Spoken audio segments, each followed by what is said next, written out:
25 साल से घटाकर 21 साल करने जैसी कई सिफारिशों के खिलाफ बीजेपी महिला मोर्चा की कार्यकर्ताओं ने जोरदार प्रदर्शन किया। दिल्ली सरकार की कमेटी ने राजस्व बढ़ाने के लिए ये सिफारिशें की, जो बीजेपी को नागवार गुजरी। इसलिए इसके विरोध में बीजेपी महिला मोर्चा की कई कार्यकर्ता सड़कों पर उतर आई। इन लोगों ने पहले तो एक जुलूस निकाला और फिर डिप्टी सीएम मनीष सिसोदिया के मकान के बाहर पहुंचकर नारेबाजी करने लगी। मनीष सिसोदिया आबकारी नीति वापस लो। हंगामा बढ़ा तो पहले से वहां मौजूद पुलिस वालों ने उन पर सख्ती बरती और उन्हें एक जगह जमा होकर प्रदर्शन करने से मना किया, लेकिन वो लोग अड़ी रही। इसके बाद नारेबाजी कर रही कुछ महिलाओं को जबरन बस में बैठाना शुरू कर दिया गया। अब चलिए, यहाँ पे धारा 144 है। पुलिस की कार्रवाई का कुछ महिलाओं ने विरोध भी किया और वो लोग धक्का मुक्की करने लगी। हालांकि कुछ देर की तीखी बहस के बाद प्रदर्शन में शामिल सभी लोगों को पुलिस बस में बैठाकर वहां से ले जाने में कामयाब रही। बैडमिंटन खिलाड़ी बी साई प्रणीत को कोरोना हो गया। बैडमिंटन खिलाड़ी बी साई प्रणीत बैंकॉक में कोरोना पॉजिटिव पाए गए। वो वहां टोयोटा थाईलैंड ओपन में खेलने पहुंचे थे, लेकिन अब ये कोरोना रिपोर्ट आने पर उन्होंने इस प्रतियोगिता से अपना नाम वापस ले लिया। यही नहीं, उनके साथ कमरे में रह रहे के श्रीकांत भी इस प्रतियोगिता से हट गए। दिल्ली हरियाणा के बीच मौजूद सिंघू बॉर्डर पर किसान आंदोलन की वजह से लगने वाले जैम ने लोगों की मुसीबतें बढ़ा दी। वहां करीब 2 महीने से कृषि सुधार कानूनों के विरोध में पंजाब और हरियाणा से आए सैकड़ों किसान धरने पर बैठे हैं। सिंघू बॉर्डर के आसपास रहने वाले लोगों की मुश्किलें भी बदस्तूर जारी है। यहाँ पर आप देख सकते हैं तस्वीरों में कि कई किलोमीटर का लंबा जाम है। आंदोलन की वजह से वहां रोजाना कई किलोमीटर लंबा जाम लगता है, जिससे आने जाने वाले लोगों को काफी परेशानी उठानी पड़ती है। रोजाना इसी तरीके का जाम होता है? हाँ, रोज होता है, ऐसे ही रोज होता है। कितनी दिक्कतें हो रही हैं? बहुत दिक्कत हो रही है, गांव से घूम करके जाना होता है। चीन के बीजिंग में कुछ जगहों पर सख्त लॉकडाउन लागू कर दिया गया। वहां कोरोना के 15 नए मामले सामने आने पर यह फैसला लिया गया। अब दूसरे देशों से भी बीजिंग पहुंचने वाले यात्रियों को 14 दिन तक सेंटर और फिर घर में क्वारंटीन रहना होगा। संसद भवन परिसर में गेट नंबर 1 के पास लगी महात्मा गांधी की मूर्ति 3 नंबर गेट पर शिफ्ट कर दी गई। नया संसद भवन बनाने के लिए चल रहे कंस्ट्रक्शन के काम की वजह से ऐसा किया गया। ये वही मूर्ति है जिसके सामने अक्सर नेता प्रदर्शन करते हैं। प्रधानमंत्री मोदी ने यूपी के करीब 6 लाख लोगों को 2691 करोड़ रुपए जारी किए। ये मदद गरीब परिवारों को मकान बनाने के लिए दी गई। गरीब को पक्की छत देने के लिए प्रधानमंत्री आवास योजना ग्रामीण शुरू की गई। कमला हैरिस के अमेरिका के उपराष्ट्रपति पद के तौर पर शपथ लेने पर तमिलनाडु के उनके ननिहाल में खुशी का कोई ठिकाना नहीं रहा। शपथ ग्रहण समारोह को देखने के लिए उनके गांव में खास इंतजाम किया गया था, ताकि इस पल को यादगार बनाया जा सके। और हुआ भी वैसा ही। जैसे ही कमला हैरिस ने शपथ ली, गांव के लोगों के चेहरे खिल गए। बच्चे, बूढ़े और जवान सभी लोगों ने तालियां बजाकर अपनी खुशी का इजहार किया। कुछ लोगों ने आतिशबाजी भी की। लेकिन इन लोगों के जश्न का सिलसिला यही नहीं रुका। वहां से सामने आई एक तस्वीर में दिखा कि आतिशबाजी के बाद कुछ लोगों ने एक दूसरे को मिठाइयां खिलाकर बधाई दी और कमला हैरिस की शान में नारे लगाए। इससे पहले उनकी तस्वीर लिए कुछ लोग कुर्सियों पर बैठे दिखे, जबकि बीच वाली एक कुर्सी पर कमला हैरिस की सिर्फ तस्वीर रखी गई।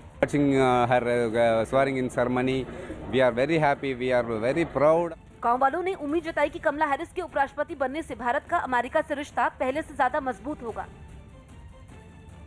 भारत ने अपने पड़ोसी धर्म का पालन करते हुए 6 देशों को कोरोना वैक्सीन की पहली खेप भेजी। भारत में वैक्सीनेशन की शुरुआत हो चुकी है और दुनिया के कई देश भारत में तैयार वैक्सीन के लिए उम्मीद लगाए बैठे हैं। लेकिन भारत की तरफ से सबसे पहले अपने पड़ोसी देशों को वैक्सीन की खेप भेजी गई। भूटान, मालदीव और नेपाल समेत 6 देशों को वैक्सीन की ये खेप उपहार के तौर पर दी गई। यानी इस खेप के बदले भारत सरकार अपने पड़ोसी देशों से पैसे नहीं लेगी। पड़ोसी देशों को मुफ्त में वैक्सीन उपलब्ध कराकर भारत ने यह संदेश देने की कोशिश की है कि जिस तरह से कोरोना काल में दुनिया को दवाइयों की आपूर्ति भारत ने कराई है, उसी तरह से वैक्सीन की आपूर्ति भी आने वाले दिनों में भारत पड़ोसी देशों के साथ साथ दुनिया को भी कराएगा।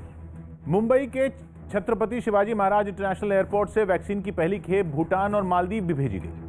पुणे के सीरम इंस्टीट्यूट में बनी ये वही वैक्सीन है जो देश में कोरोना योद्धाओं को लगाई जा रही है। वैक्सीन के हर बॉक्स पर भारत का झंडा बना दिखा और साथ ही ये लिखा नजर आया कि भारत के लोगों और सरकार की तरफ से उपहार। भारत विश्व गुरु है, उसी पथ पर आगे बढ़ रहा है, तो अपने लोगों की भी चिंता करेंगे और पूरे विश्व का कल्याण हो। भारत में बनी वैक्सीन को हासिल करने वाला पहला देश भूटान है, जिसे 50,000 वैक्सीन भेजी गई हैं, जबकि मालदीव को 1 लाख वैक्सीन भेजी गई। और 1 लाख वैक्सीन की पहली खेप मालदीव पहुंचने पर वहां की सरकार ने भारत सरकार का शुक्रिया अदा किया। इस मौके पर मालदीव के विदेश मंत्री ने भारत को सबसे अच्छा दोस्त भी बताया। हर मुश्किल घड़ी में, विशेष रूप से इस पूरी दुनिया की महामारी की वक्त, बेशक भारत हमारा सबसे पहले जवाब देने वाला दोस्त रहा है। 26 जनवरी को किसानों की ट्रैक्टर रैली के मसले पर सुप्रीम कोर्ट में फिर सुनवाई की।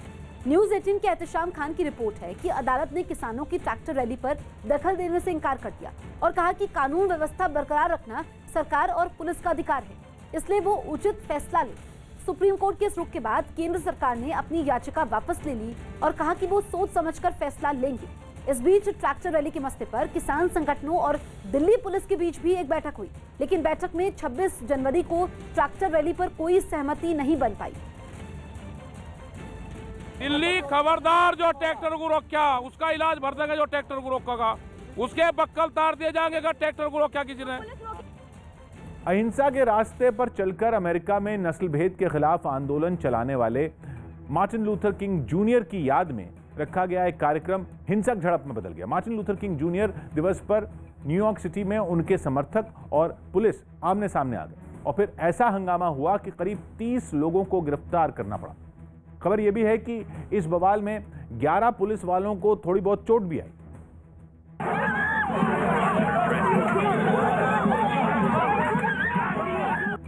सामने आई तस्वीरों में पुलिस और प्रदर्शनकारी एक दूसरे से उलझे हुए नजर आए। प्रदर्शनकारी आगे बढ़ना चाहते थे, लेकिन पुलिस उनके आगे दीवार बनकर खड़ी हो गई।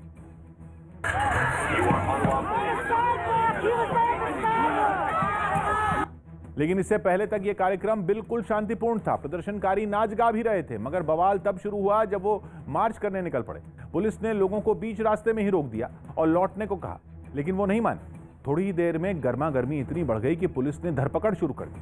आदमी तो क्या, वो महिलाओं तक को घसीटकर अपने साथ ले गई। पुलिस ने प्रदर्शनकारियों पर दंगा फसाद करने और ट्रैफिक ब्लॉक करने के लिए जिम्मेदार ठहराया, तो लोगों ने पुलिस पर ताकत के गलत इस्तेमाल का आरोप लगाया। बीजेपी अध्यक्ष जेपी नड्डा आज से यूपी के 2 दिन के दौरे पर हैं।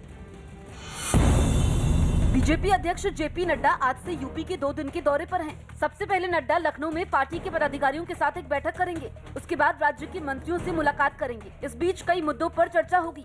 अगले दिन JP Nadda social media volunteers और प्रबुद्ध वर्ग सम्मेलन को संबोधित करेंगे। मध्य प्रदेश के उज्जैन से बीजेपी सांसद अनिल फिरोजिया ने पीएम मोदी को एक खत लिखा। इस खत में उन्होंने पीएम मोदी से सुभाष चंद्र बोस को भारत रत्न देने की मांग की। यूपी के कासगंज में अगवा किए गए एक बच्चे का शव गांव के पास मिला। अपहरणकर्ताओं ने 2 दिन पहले बच्चे को अगवा कर लिया था और उसे छोड़ने के बदले में परिवार से 40 लाख रुपए की मांग की थी। पुलिस ने अपहरणकर्ताओं की तलाश तेज कर दी है। छत्तीसगढ़ के मुंगेली में एक लड़के की हत्या के आरोप में पुलिस ने 8 लोगों को गिरफ्तार कर लिया। 4 दिन पहले पुराने रंजिश में सभी आरोपियों ने मिलकर लड़के पर हमला कर दिया था, जिससे उसकी मौत हो गई। यूपी के संभल में एक महिला की हत्या के आरोप में पुलिस ने उसके पति और ससुर को गिरफ्तार कर लिया। आरोप है कि मकान बनाने के लिए 5 लाख रुपए नहीं देने पर पिता पुत्र ने मिलकर महिला की हत्या कर दी और शव के टुकड़े टुकड़े कर जंगल में फेंक दिया।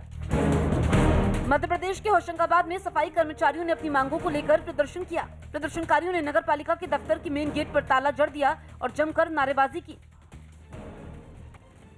उत्तराखंड के अल्मोड़ा से हैरान करने वाली कुछ तस्वीरें सामने आई, जहां एक रिहायशी इलाके में गुलदार के घुसने से वहां रहने वाले लोग दहशत से भर गए। आशंका जताई गई कि वो खाने की तलाश में जंगल से वहां पहुंच गया होगा, जिसे देखकर इलाके के लोगों में अफरा तफरी मच गई और वो लोग डरकर अपने घरों की छतों पर चढ़ गए। जानकारी मिलते ही वन विभाग के कुछ लोग इस गुलदार को पकड़ने के लिए वहां पहुंचे, लेकिन वो एक घर में घुसकर छिप गया। बाथरूम में घुस गया बाहर और जो है और मैंने ऊपर से जो है डंडे से जो है दरवाजा बंद कर दिया। इसके बाद वन विभाग के कुछ लोग बाथरूम में बंद गुलदार को पकड़ने के लिए पिंजरा लेकर वहां पहुंच गए। पहले तो किसी तरह उसे बेहोश किया गया और फिर उसे जाल में लपेटकर वहां से वन विभाग की गाड़ी तक पहुंचाया गया, जिसके बाद उस इलाके के लोगों ने राहत की सांस ली। कृषि सुधार कानूनों के खिलाफ कांग्रेस ने विरोध प्रदर्शन करना जारी रखा और बेंगलुरु में मार्च निकाला। कांग्रेस नेताओं और कार्यकर्ताओं ने रेलवे स्टेशन से राजभवन तक पदयात्रा निकाली और बैंड बाजे के साथ सड़कों पर उतरे। इस प्रदर्शन में शामिल होने वाले कई कांग्रेस कार्यकर्ता ट्रैक्टर पर सवार होकर निकले, जिनमें एक ट्रैक्टर पर प्रधानमंत्री के मुखौटे वाला पुतला रखा गया, जिसके साथ साथ बहुत सारे प्रदर्शनकारी पैदल चलते रहे। ये सभी लोग नारे लगाते हुए आगे बढ़े। भारत माता की, भारत माता की, कांग्रेस रखेंगे। इस मार्च में कृषि सुधार कानूनों का विरोध करने के लिए अलग अलग तरीके अपनाए गए, जिन्हें देखकर एक बार तो ऐसा लगा कि बेंगलुरु की सड़कों पर किसी राजनीतिक पार्टी का प्रदर्शन नहीं बल्कि कोई ड्रामा चल रहा, क्योंकि मार्च में शामिल एक शख्स सड़क पर ही नहाने लगा, जबकि एक महिला ने अपने हाथ बांधकर फांसी लगाने का नाटक किया।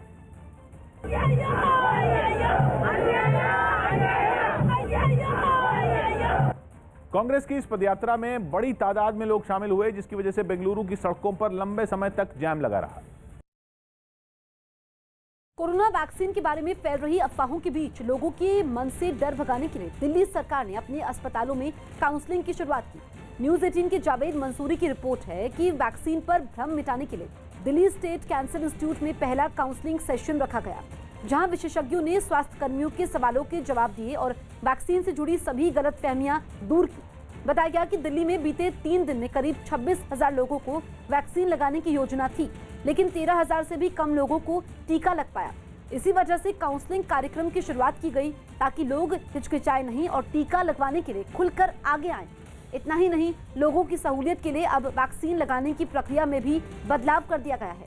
अब कोविन ऐप पर रजिस्टर्ड स्वास्थ्यकर्मी कभी भी वैक्सीन लगवा सकते हैं, जबकि पहले टीका लगवाने के लिए तारीख और समय तय किया जाता था।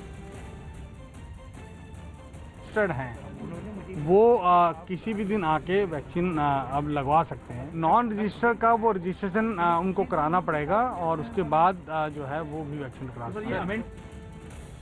पाकिस्तान की राजधानी इस्लामाबाद में विपक्षी पार्टियों ने चुनाव आयोग के दफ्तर के बाहर जोरदार प्रदर्शन किया। विपक्ष ने चुनाव आयोग से इमरान खान की पाकिस्तान तहरीके इंसाफ पार्टी की विदेशी फंडिंग के मामले में जल्द कार्रवाई करने की मांग की और इसके लिए वहां की 11 विपक्षी पार्टियों ने मिलकर हल्ला बोल दिया। इस प्रदर्शन में नवाज शरीफ की बेटी मरियम नवाज और मौलाना फजलुर रहमान जैसे नेता शामिल हुए। ठंड और कोरोना की परवाह किए बगैर हजारों की भीड़ चुनाव आयोग के दफ्तर के बाहर इकट्ठा हो गई। अपनी अपनी पार्टियों के झंडे लेकर पहुंचे लोगों ने पाकिस्तान सरकार के खिलाफ नारे लगाए, जबकि मौलाना फजलुर रहमान ने इमरान खान पर कई गंभीर आरोप लगा दिए। झूठ बोला है, इन्होंने पैसे छुपाए हैं। इसके बाद मरियम नवाज ने मोर्चा संभाला और उन्होंने विदेशी फंडिंग के मामले को हवा देते हुए चुनाव आयोग की मंशा पर ही सवाल खड़े कर दिए। बना देने वाले हकायक हैं, जिनका फैसला 3 साल तो क्या 3 दिन में हो सकता है। इमरान की पाकिस्तान तहरीके इंसाफ पार्टी के खिलाफ यह मामला 2014 में दर्ज किया गया था, जिसमें आरोप लगाया गया कि नियमों की अनदेखी कर इमरान खान की पार्टी को विदेशों से पैसे मिले। जेपी नड्डा ने पार्टी के कार्यकर्ताओं के नाम एक खत लिखा। जेपी नड्डा ने बीजेपी अध्यक्ष के तौर पर 1 साल का समय पूरा करने पर कार्यकर्ताओं के नाम एक खत लिखा। इस खत में उन्होंने साथ देने के लिए कार्यकर्ताओं का आभार जताया। कांग्रेस नेता और मध्य प्रदेश के पूर्व सीएम कमलनाथ मुरैना पहुंचे और जहरीली शराब पीने से जान गंवाने वालों के परिवार से मुलाकात की। इस बीच उन्होंने परिवार वालों को हर संभव मदद का भरोसा दिया। साथ ही राज्य सरकार से आरोपियों के खिलाफ सख्त कार्रवाई की मांग की। पाकिस्तान ने सतह से सतह पर मार करने वाली मिसाइल शाहीन 3 का सफल परीक्षण किया। परमाणु हथियार ले जाने की क्षमता से लैस इस मिसाइल की रेंज 2750 किलोमीटर है। सफल परीक्षण के बाद वहां के पीएम इमरान खान ने अपने वैज्ञानिकों और इंजीनियर्स को बधाई दी। मध्य प्रदेश के खरगोन में पुलिस ने नकली नोट छापने वाले गिरोह का पर्दाफाश किया और इस गिरोह के 6 सदस्यों को गिरफ्तार कर लिया। साथ ही पुलिस ने आरोपियों से नकली नोट छापने वाली मशीन और 30 लाख से ज्यादा के नकली नोट भी बरामद करने का दावा किया। यूपी के मेरठ में एक लड़के की हत्या के बाद लोगों का गुस्सा भड़क गया। लोगों ने मुआवजे की मांग करते हुए सड़क पर शव रखकर जैम लगा दिया, जिसकी जानकारी मिलते ही पुलिस भी वहां पहुंच गई और पीड़ित परिवार को मुआवजा दिलाने का भरोसा दिया, जिसके बाद लोग शांत हुए। छत्तीसगढ़ के कांकेर में नक्सलियों के हमले में एसएसबी के जवान बाल बाल बचे। नक्सलियों ने गश्त के समय जवानों को निशाना बनाकर रॉकेट लॉन्च किया, लेकिन रॉकेट ब्लास्ट नहीं हुआ। बाद में जवानों ने भी जवाबी फायरिंग की, जिसके बाद नक्सली वहां से भाग गए। बिहार के मधेपुरा में गाड़ियों की चेकिंग के समय पुलिस और कुछ लोगों के बीच विवाद हो गया। ये विवाद इतना बढ़ गया कि खफा लोगों ने थाने पर हमला किया। लोगों ने पत्थरबाजी की और जमकर तोड़फोड़ की। इस बीच कई गाड़ियों को भी तोड़ दिया। लोगों के हमले में कई पुलिस वालों को भी चोटें आई। बाद में किसी तरह मामले को शांत करवाया गया। इस पूरे क्रम में कुल 16 लोगों की गिरफ्तारी हुई है। इसके बाद हम लोग को पता चला कि हमारे 5 पुलिसकर्मी को भी चोट लगी है, एक का सिर भी फटा है, तो सभी का इलाज कराया जा रहा है। इसमें हमने आदेश दिया है कि इसमें कड़ी से कड़ी धाराओं में FIR दर्ज की जाए। ये जो 16 व्यक्ति जो गिरफ्तार हुए हैं सभी का बैकग्राउंड चेक किया जा रहा है, इन सभी को जेल भेजा जाएगा। बंगाल विजय के लिए बीजेपी ने मेगा प्लान तैयार किया है। अपने इस प्लान के जरिए बीजेपी की बंगाल की हर विधानसभा सीट तक पहुंचने की कोशिश होगी। बीजेपी ने बंगाल की हर विधानसभा क्षेत्र में परिवर्तन रथ यात्रा निकालने का ऐलान किया है। ये परिवर्तन रथ यात्रा 5 फरवरी से शुरू होगी, जो सभी 294 विधानसभा में जाएगी। बीजेपी ने इस रथ यात्रा को सफल बनाने के लिए बंगाल को 5 जोन में बांटा है, जहां पर ये रथ यात्राएं निकाली जाएंगी। इसके लिए पार्टी ने केंद्रीय नेताओं को प्रभारी भी नियुक्त किया है। 5 फरवरी को इस रथ यात्रा का शुभारंभ करेंगे, जबकि गृह मंत्री अमित शाह 10 और 11 फरवरी को बंगाल का दौरा करेंगे।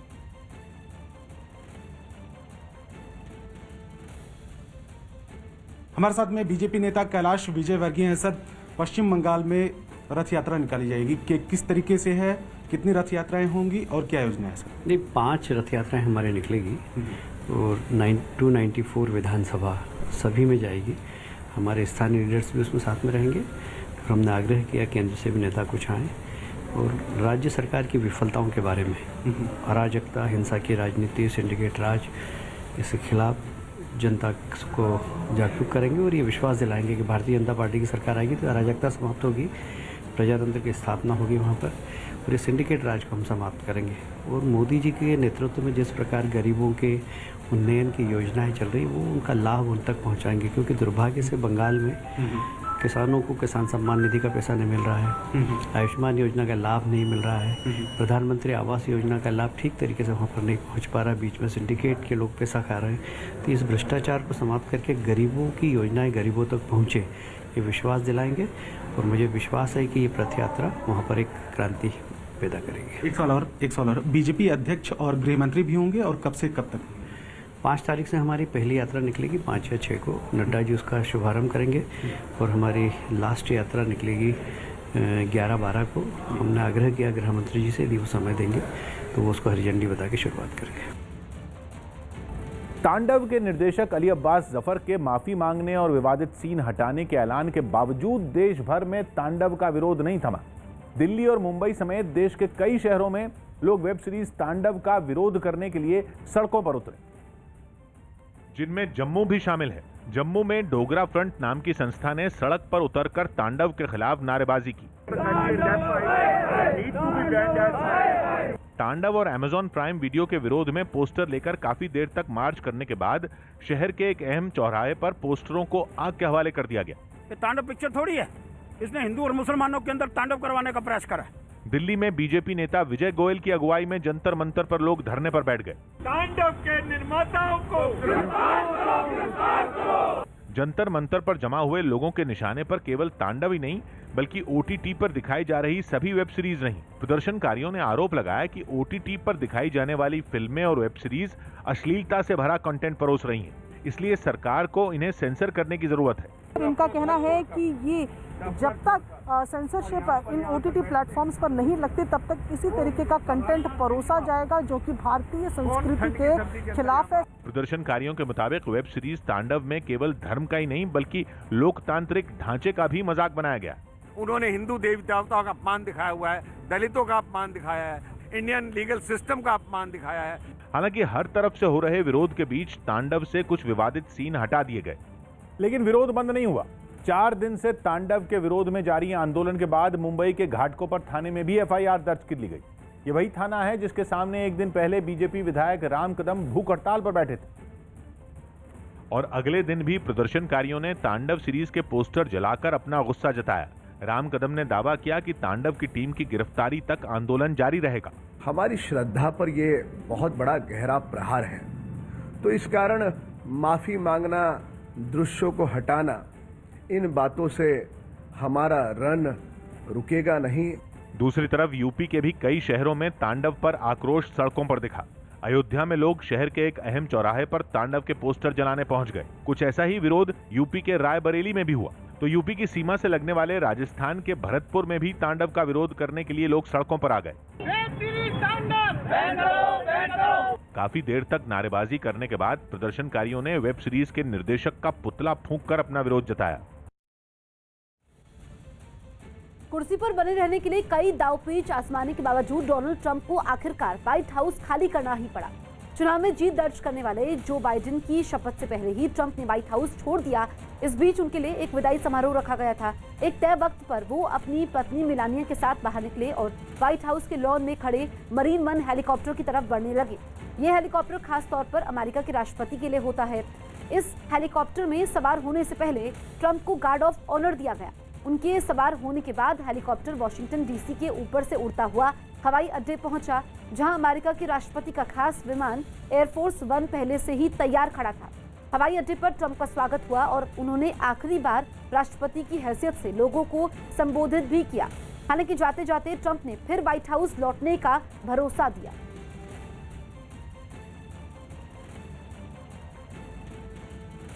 Love the American people, and again, it has been something very special. And I just want to say goodbye, but hopefully it's not a long-term goodbye. We'll see each other again. Thank you all very much. Delhi के पास गुरुग्राम में traffic नियम तोड़ना महंगा पड़ेगा। दिल्ली के पास गुरुग्राम में traffic नियम सख्त कर दिए गए। अब वहां नियम तोड़ने पर 10 साल तक की सजा हो सकती है। इसी रविवार को अनमोल वर्मा नाम के पायलट की सड़क हादसे में मौत हो गई थी, जिसके बाद ये नियम सख्त करने का फैसला लिया गया। आरोप है कि गलत दिशा से आ रहे एक ट्रक की वजह से यह हादसा हुआ था। मिर्जापुर वेब सीरीज बनाने वाली टीम से यूपी पुलिस पूछताछ करेगी। इसके लिए मिर्जापुर पुलिस की टीम मुंबई रवाना हो गई। मिर्जापुर वेब सीरीज के खिलाफ केस दर्ज किया गया है। इसमें आरोप है कि इस वेब सीरीज से मिर्जापुर शहर की छवि को नुकसान पहुंचा है। दिल्ली के पास गाजियाबाद की पॉक्सो कोर्ट ने एक बच्ची के रेप और हत्या के दोषी को फांसी की सजा सुनाई। अदालत ने सिर्फ 20 दिन की सुनवाई में यह फैसला सुना दिया। ये मामला पिछले साल अक्टूबर में सामने आया था। 2.5 साल की बच्ची के साथ जघन्यतम दुष्कर्म कारित किया था, उसे सजाए मौत की सजा सुनाई है। मेजबान बांग्लादेश ने पहले वनडे मैच में वेस्टइंडीज को 6 विकेट से हरा दिया। इस मैच में वेस्टइंडीज की टीम 122 रन पर ही ऑल आउट हो गई थी, जिसके बाद बांग्लादेश ने सिर्फ 4 विकेट खोकर इस लक्ष्य को हासिल कर लिया। सीबीआई ने रिश्वत लेने के आरोप में अपने ही डीएसपी राजीव ऋषि समेत 2 अधिकारियों को गिरफ्तार कर लिया। गुजरात एटीएस ने 5 करोड़ के ड्रग्स के साथ एक आरोपी को गिरफ्तार कर लिया। आईपीएल 2021 के लिए छोड़े गए और रखे गए खिलाड़ियों की लिस्ट सभी टीमों ने बीसीसीआई को दे दी। न्यूज 18 के अमृत आनंद की रिपोर्ट है कि राजस्थान रॉयल्स ने स्टीव स्मिथ को छोड़ने का ऐलान किया और युवा बल्लेबाज संजू सैमसन को टीम का कप्तान बना दिया। रॉयल चैलेंजर्स बेंगलोर ने ऑरेन फिंच को बाहर का रास्ता दिखा दिया। इसके अलावा क्रिस मॉरिस, डिल स्टेन और मोइन अली को भी टीम ने छोड़ने का ऐलान किया। किंग्स 11 पंजाब ने ग्लेन मैक्सवेल, शेल्डन कॉर्ट्रेल और मुजीबुर रहमान को टीम से बाहर किया। चेन्नई सुपर किंग्स में इस बार केदार जाधव, मुरली विजय और पीयूष चावला नहीं होंगे, जबकि हरभजन सिंह पहले ही कॉन्ट्रैक्ट खत्म होने के कारण टीम से अलग होने का ऐलान कर चुके हैं। दिल्ली कैपिटल्स ने कीमो पॉल, जेसन रॉय और संदीप लमिछने को टीम से बाहर किया है, जबकि मुंबई इंडियंस ने तेज गेंदबाज लसित मलिंगा, जेम्स पैटिंसन और नाथन कुल्टरनाइल को इस बार टीम में जगह नहीं दी। अब 11 फरवरी को आईपीएल के 14वें सीजन के लिए खिलाड़ियों की नीलामी की जा सकती है, जिसमें वो सभी खिलाड़ी उपलब्ध होंगे जिन्हें उनकी टीमों ने छोड़ा है। राजस्थान के अलवर में आरएलपी सांसद हनुमान बेनीवाल के कुछ समर्थकों पर वहां के एक टोल प्लाजा पर तोड़फोड़ और कर्मचारियों से बदसलूकी करने का आरोप लगा। घटना तब हुई जब सांसद का काफिला जयपुर से दिल्ली की तरफ आ रहा था, जिसमें 8 से 10 गाड़ियां शामिल थी। घटना की जो तस्वीरें सामने आई, उनमें एक तस्वीर में शाहजहांपुर टोल प्लाजा के बूथ नंबर 4 से हनुमान बेनीवाल की कार निकलती दिखाई दी, लेकिन काफिले में शामिल दूसरी गाड़ियों के निकलने से पहले ही टोल प्लाजा का बैरियर गिर गया, जिससे उनके समर्थक भड़क गए। इसके बाद तो उन्होंने आओ देखा ना ताओ टोल प्लाजा पर चढ़ाई कर दी। कई समर्थक वहां मौजूद कर्मचारियों के साथ बदसलूकी करने लगे, जबकि कुछ लोगों ने टोल प्लाजा पर लगे बैरियर को ही तोड़ दिया। और मेरे जितने भी कर्मचारी खड़े थे उनके साथ गाली गलौज किया है, और जो बूम बैरियर लाइनों में लगे थे उनको तोड़ ताड़ दिया है। बवाल बढ़ा तो हनुमान बेनीवाल भी अपने सुरक्षा कर्मियों के साथ वहां पहुंच गए और उन्होंने हंगामा कर रहे लोगों को समझा बुझाकर मामला शांत करा दिया। बेनीवाल जी, क्या मामला हो गया? क्या मामला? इस घटना की वजह से टोल प्लाजा पर थोड़ी देर तक अफरा तफरी का माहौल बना रहा। हालांकि बाद में हनुमान बेनीवाल अपने समर्थकों के साथ वहां से चले गए।